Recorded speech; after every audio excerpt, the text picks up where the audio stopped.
श्रीमद्भागवत महापुराण सप्तम स्कंध अध्याय 3 हिरण्यकशिपु की तपस्या और वर प्राप्ति। नारद जी ने कहा, युधिष्ठिर, अब हिरण्यकशिपु ने यह विचार किया, मैं अजर अमर और संसार का एक छत्र सम्राट बन जाऊं, जिससे कोई मेरे सामने खड़ा तक न हो सके। इसके लिए वह मंदराचल की घाटी में जाकर अत्यंत दारुण तपस्या करने लगा। वहां हाथ ऊपर उठाकर आकाश की ओर देखता हुआ वह पैर के अंगूठे के बल पर पृथ्वी पर खड़ा हो गया। उसकी जटाएं ऐसी चमक रही थी जैसे प्रलय काल के सूर्य की किरणें। जब वह इस प्रकार तपस्या में संलग्न हो गया, तब देवता लोग अपने अपने स्थानों और पदों पर पुनः प्रतिष्ठित हो गए। बहुत दिनों तक तपस्या करने के कारण उसकी तपस्या की आग धुएं के समान सिर से निकलने लगी। वह चारों ओर फैल गई और ऊपर नीचे आग अगल बगल के लोगों को जलाने लगी।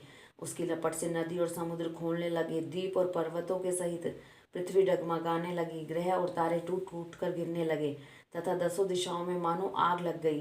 हिरण्यकशिपु की उस तपोमयी आग की लपटों से स्वर्ग के देवता भी जलने लगे। वे घबराकर स्वर्ग से ब्रह्मलोक में गए और ब्रह्मा जी से प्रार्थना करने लगे, हे देवताओं के भी आराध्य देव जगतपति ब्रह्मा जी, हम लोग हिरण्यकशिपु की जब तप की ज्वाला से जल रहे हैं। अब हम स्वर्ग में नहीं रह सकते। हे अनंत, हे सर्वाध्यक्ष, यदि आप उचित समझे तो अपनी सेवा कराने वाली जनता का नाश होने के पहले ही ये ज्वाला शांत कर दीजिए। भगवान, आप सब कुछ जानते हो, फिर भी हम अपनी ओर से आपसे यह निवेदन कर रहे हैं कि वह किस अभिप्राय से यह घोर तपस्या कर रहा है। सुनिए। उसका विचार है कि जैसे ब्रह्मा जी अपनी तपस्या और योग के प्रभाव से इस चराचर जगत की सृष्टि करके सब लोगों से ऊपर सत्य लोग में विराजते हैं, वैसे ही मैं भी अपनी उग्र तपस्या और योग के प्रभाव से वही पद और स्थान प्राप्त कर लूंगा। क्योंकि समय असीम और आत्मा नित्य है। एक जन्म में नहीं, अनेक जन्मों में, एक युग में न सही अनेक युगों में अपनी तपस्या की शक्ति से मैं पाप पुण्य आदि के नियमों को पलटकर इस संसार में ऐसी उलटफेर कर दूंगा जैसे पहले कभी नहीं था। वैष्णवादी पदों में तो रखा ही क्या है, क्योंकि कल्प के अंत में उन्हें भी काल के गाल में चला जाना है। हमने सुना है ऐसा हट करके ही वह घोर तपस्या में जुटा हुआ है। आप तीनों लोगों के स्वामी हैं, अब आप जो उचित समझे वही करें।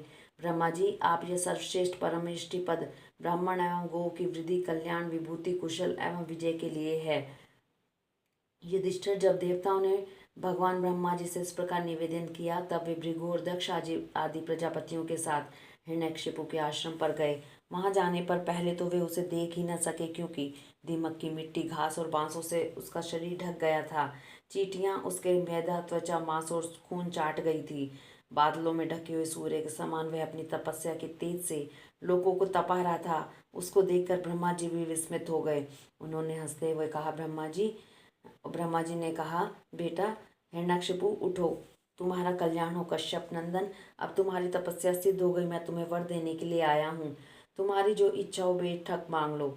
मैंने तुम्हारे हृदय का अद्भुत बल देखा है। अरे डांसों ने तुम्हारी देह खा डाली है, फिर भी तुम्हारे प्राण हड्डियों के सारे टिके हुए हैं। ऐसी कठिन तपस्या न तो पहले किसी ने की थी और न आगे करेगा। भला ऐसा कौन है जो देवताओं के 100 वर्ष तक बिना पानी के जीता रहे। बेटा हिरण्यकशिपु, तुम्हारा यह काम बड़े बड़े धीर पुरुष भी कठिनाई से कर सकते हैं।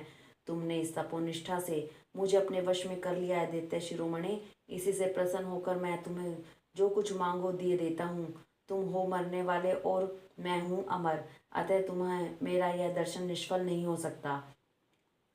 नारद जी कहते हैं, युधिष्ठिर, इतना कहकर ब्रह्मा जी ने उसके चींटियों से खाए हुए शरीर पर अपने कमंडल का दिव्य एवं अमोघ प्रभावशाली जल छिड़क दिया।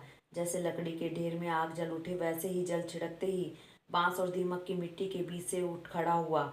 उस समय उसका शरीर सब अवयवों से पूर्ण एवं बलवान हो गया था। इंद्रियों में शक्ति आ गई थी और मन सचेत हो गया था। सारे अंग वृक्ष के समान कठोर तथा तपाए सोने की तरह चमकीले हो गए थे। वह नवयुवक होकर उठ खड़ा हुआ। उसने देखा कि आकाश में हंस पर चढ़े हुए ब्रह्मा जी खड़े हैं। उन्हें देखकर उसे बड़ा आनंद हुआ। अपना सिर पृथ्वी पर रखकर उसने उनको नमस्कार किया, फिर अंजलि बांधकर नम्र भाव से खड़ा हुआ और बड़े प्रेम से अपने निर्विनेश नयनों से उन्हें देखता हुआ गदगद वाणी से स्तुति करने लगा। उस समय उसके नेत्रों में आनंद के आंसू उमड़ रहे थे और सारा शरीर पुलकित हो रहा था। हिरण्यकशिपु ने कहा, कल्प के अंत में यह सारी सृष्टि काल के द्वारा प्रेरित तमोगुण से घने अंधकार से ढक गई थी। उस समय स्वयं प्रकाश रूप आपने अपने तेज से पुनः इसे प्रकट किया।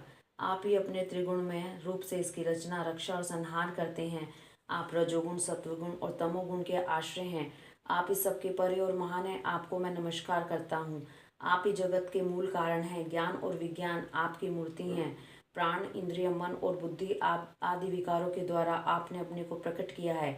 आप मुख्य प्राण सूतात्मा के रूप से चराचर जगत को अपने नियंत्रण में रखते हैं। आप ही प्रजा के रक्षक भी हैं। भगवान चेतना, मन और इंद्रियों के स्वामी आप ही हैं। पंचभूत, शब्द आदि विषय और उनके संस्कारों के रचिता भी महतत्व के रूप में आप ही हैं। जो वेद होता है, अथर्वणीय, ब्रह्मा और उद्गाता, इन ऋत्विजों से होने वाले यज्ञ का प्रतिपादन करते हैं, वे आपके ही शरीर हैं। उन्हीं के द्वारा अग्निष्टोम आदि 7 यज्ञों का आप ही विस्तार करते हैं। आप ही संपूर्ण प्राणियों के आत्मा हैं, क्योंकि आप अनादि, अनंत, अपार, सर्वज्ञ और अंतर्यामी हैं। आप ही काल हैं। आप प्रतिक्षण सावधान रहकर अपने क्षण, लव आदि विभागों के द्वारा लोगों की आयु क्षीण करते हैं। फिर भी आप निर्विकार हैं, क्योंकि आप ज्ञान स्वरूप परमेश्वर, अजन्मा, महान और संपूर्ण जीवों के जीवनदाता अंतरात्मा हैं। प्रभु, कार्य कारण, चल अचल कोई ऐसी वस्तु नहीं है जो आपसे भिन्न हो। समस्त विद्या और कलाएं आपके शरीर हैं। आप त्रिगुणमयी माया से अतीत स्वयं ब्रह्म हैं। यह सर्वमय ब्रह्मांड आपके गर्भ में स्थित है। आप इसे अपने में ही प्रकट करते हैं। प्रभु, यह अव्यक्त ब्रह्मांड आपका स्थूल शरीर है। इससे आप इंद्रिय, प्राण और मन के विषयों का उपभोग करते हैं, किंतु उस समय भी आप अपने परम ऐश्वर्य में स्वरूप में ही स्थित रहते हैं। वस्तुतः आप पुराण पुरुष, स्थूल सूक्ष्म से परे ब्रह्म स्वरूप ही हैं। आप अपने अनंत और अव्यक्त स्वरूप से सारे जगत में व्याप्त हैं। चेतन और अचेतन दोनों ही आपकी शक्तियां हैं। भगवान, मैं आपको नमस्कार करता हूँ। प्रभु, आप समस्त वरदाताओं में श्रेष्ठ हैं। यदि आप मुझे अभिष्ट वर देना चाहते हैं तो ऐसा वर दीजिए कि आपके बनाए हुए किसी भी प्राणी से, चाहे वह मनुष्य हो या पशु प्राणी हो या अप्राणी, देवता हो या दैत्य अथवा नाग आदि, किसी से भी मेरी मृत्यु ना हो। भीतर बाहर, दिन में, रात्रि में, आपके बनाए प्राणियों के अतिरिक्त और किसी भी जीव से, अस्त्र शस्त्र से, पृथ्वी या आकाश में कहीं भी मेरी मृत्यु न हो। युद्ध में कोई मेरा सामना न कर सके। मैं समस्त प्राणियों का एक छत्र सम्राट हूँ। इंद्र आदि समस्त लोकपालों में जैसी आपकी महिमा है, वैसी ही मेरी भी हो। तपस्वियों और योगियों का जो आश्रय ऐश्वर्य प्राप्त है, वही मुझे भी दीजिए। हरिओम तत्सत।